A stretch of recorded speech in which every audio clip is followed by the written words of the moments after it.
Wham!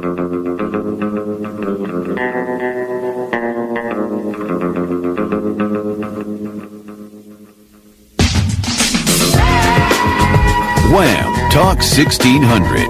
You're catching the drift. Conservative talk. Intelligent conversations on local, state, and national issues with Gary Wellings, chief editor of the Current newspaper and Current Online. Join in the conversation at 734-822-1600. And now, your host, Gary Wellings. Hey, good Saturday afternoon. I am not your host, Gary Wellings. I'm your host, Ed Bonderenka. Gary, at the very last minute this morning, decided the dog ate his homework. He couldn't show up. So, sitting in here is my special guest host, Senator Patrick Colbeck. He's our governor-to-be, and along with him is my good friend, Rick Dietering. Yeah, I'm just Like chopped liver sitting here. Just now. Right. So, yeah, and my good friend Chopped Liver, Yep. Pastor Chopped Liver. So, what we do is we do the Drift Radio Show, and if you want to know what's going on, we have the Daily Drift. It's where you want to go for The news you need to know. Oh, thank you. At least you got your side right. I was bollocksing mine. So I'm telling you, you give me a line, I can deal with it. And anything more than that, I'm gone. Well, you know, a lot of collusion's in the news lately. So if you want collusion, we got collusion. We got collusion with thedailydrift.com and the Current newspaper, currentonline.com. We're a media empire. We exist to bring you the news that you need to know. Thank you. Here in the Drift, we go over the news of the week from thedailydrift.com. Gary aggregates the news so that you don't have to go all around the web to find it. You don't need drudge. Trust me, you don't need drudge. You want the real thing, dailydrift.com. Take advantage of it. It's the news you need to know. That's good. That's really good. We'll keep doing that through the show. That'd be great. So right now I want to talk about a sponsor, Dalton Environmental.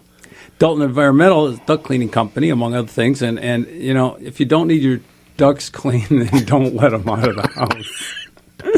However, if you have forced air heating and cooling, you have air ducts that need cleaning. And if you go to the Current newspaper, either your paper copy or Current Online, you can get a $25 off antimicrobial coupon. And I got to tell you, I've used Dalton's commercially. I used to be a maintenance supervisor. And we had an office, and we had some guys do work on the air conditioners. And what they did was they disrupted things so that stuff was actually coming out every time the air conditioners came on, and stuff was falling on people's desks. Now, that's the obvious stuff. So if anybody does anything, you may not notice the stuff that gets dislodged and ends up in your lungs, so to speak. So one thing you'd like to do is you'd like to get your ducts clean so that you have healthy, happy employees. They're not sick. They're not at home watching MSNBC or CNN. They're actually slaving away for you where they're supposed to be. So invest in your employees. Get your ducts clean. And the same thing goes true in your home. I got to go with this whole thing. Your employees slaving away. You are a maintenance supervisor, so your entire job was sitting and watching other people work. My job was our motto, the maintenance motto, so that others might work. That's the maintenance motto. Yep. Right. So once again, you want to call Dalton's. That's 1-877-325-8667. Call Kelly and schedule it today. So thank you. So I slaved hard when Gary called off this morning, putting together a show, did all kinds of stuff, and then Senator Patrick Colbeck says, hey, would you like to talk? And I said, yeah, I'll throw all this hard work away and we'll talk. So in the last hour, when Pastor Rick had him on his show, well, actually, we had him on Linda's show, and once again, let's continue to pray for Linda, if you don't mind. Lord Jesus, I ask you right now that you would bring healing to Linda and bring her back to us quickly. Amen. Hope that didn't offend anybody, but if it did, it's your problem. So, once again, we're talking to Patrick Colbeck, who wants to be governor, should be governor, and you need to do everything you can to make him the governor of this great state. Last hour he was on Linda's show, which Rick was hosting, and I called in and asked about driver responsibility fees, which I think are an absolutely horrendous remnant of an absolutely horrendous despotic regime under the Democrats of Jennifer Granholm. Yeah. Of course, we still have Jennifer Granholm as governor, so we haven't seen anything done about this yet. But if you're not familiar with driver responsibility fees, Basically, if you get caught, you get a ticket. You get a driver's responsibility fee. You get billed twice for your ticket, particularly with something like driving without insurance or driving with an expired license or an expired tag or, who knows all the different intricacies the government can throw at you just to make you pay them money. So now you get a ticket. You get a $200 ticket for driving without a driver's license. And then the next thing you know, you get a driver responsibility fee of $200. Well, why were you driving without a license? Oh, because you were broke and couldn't afford it right now, and you were waiting till the next paycheck came. Oh, well, why are you broke? Because you're at poverty level. Well, why is that? Because the government keeps taking all your money away from you, right?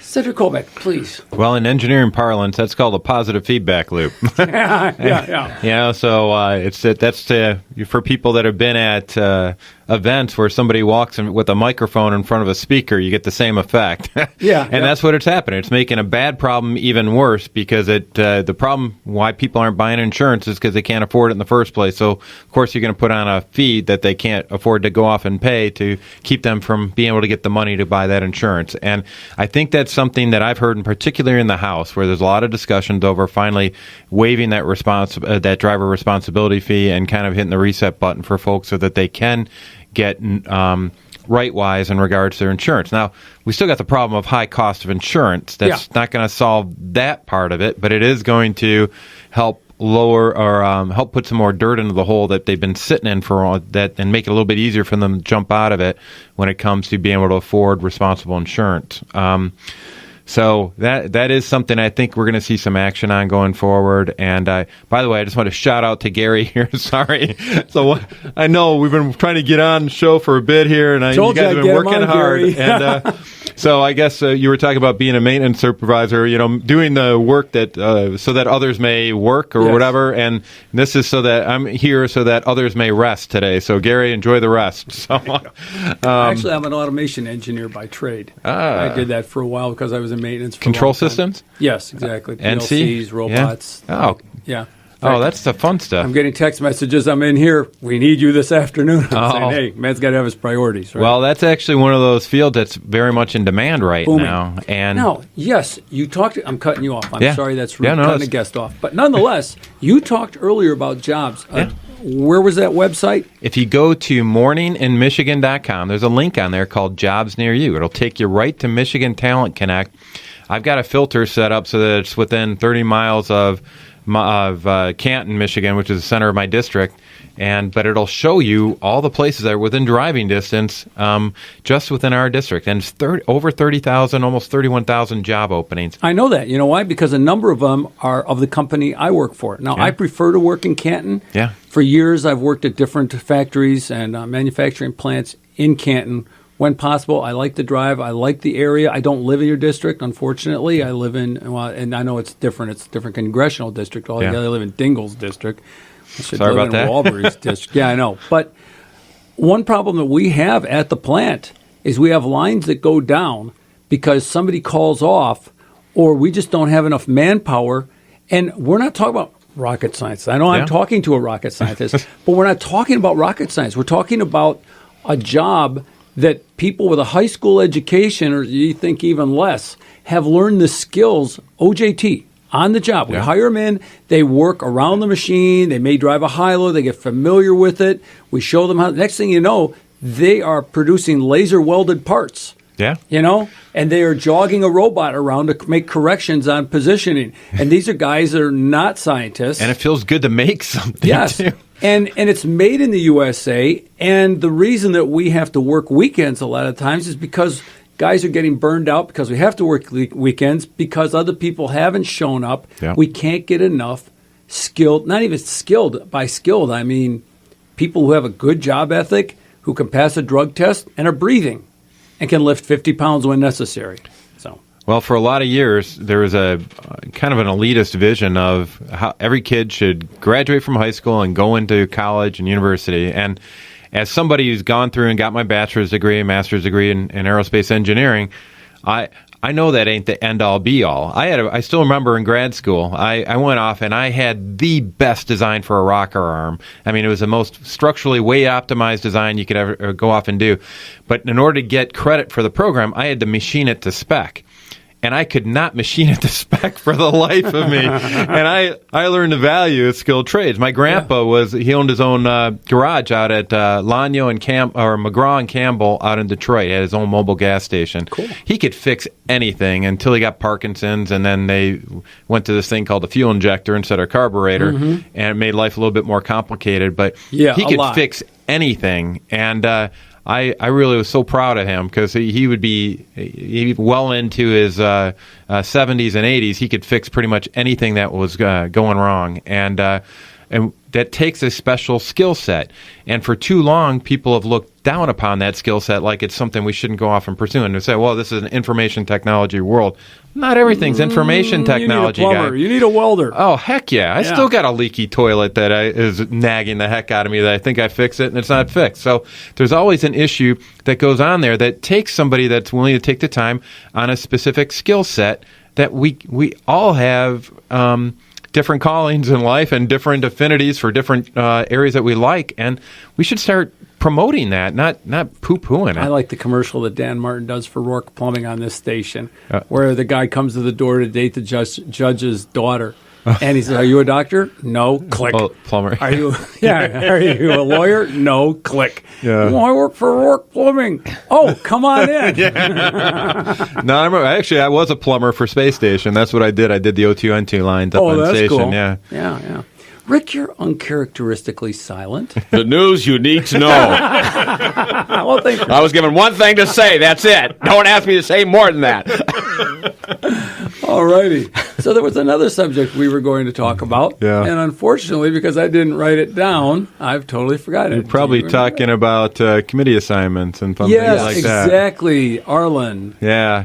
Well, in the last show, American Dream, we were talking a lot about the idea of principles and promoting principled solutions. Well, suffice it to say, the short story is that there are people that don't want you sticking to principles when you get up into public service. And I ran into that quite a bit up in the Michigan legislature. Most recently, a lot of people heard that I was removed from all committee assignments in the Michigan Senate. And I'll talk about... So you got a lot of time on your hands now, right? No, well, I mean, this means that now I'm not getting the details on the bill during committee. I have to go off and look at all the different bills that are coming up. I was sitting on judiciary. 90% of the bills that come through the Senate come through judiciary. It's a bill factory, pretty much. And so, lawyers. Yeah, so I always had a good chance to hear the arguments pro and con on different legislation when it came through. I don't have that insight as much anymore. So for me, I haven't lost my responsibility to the citizens of the 7th Senate District. It just means it's a little bit harder to go off to do that. Ultimately, it was done to muzzle me.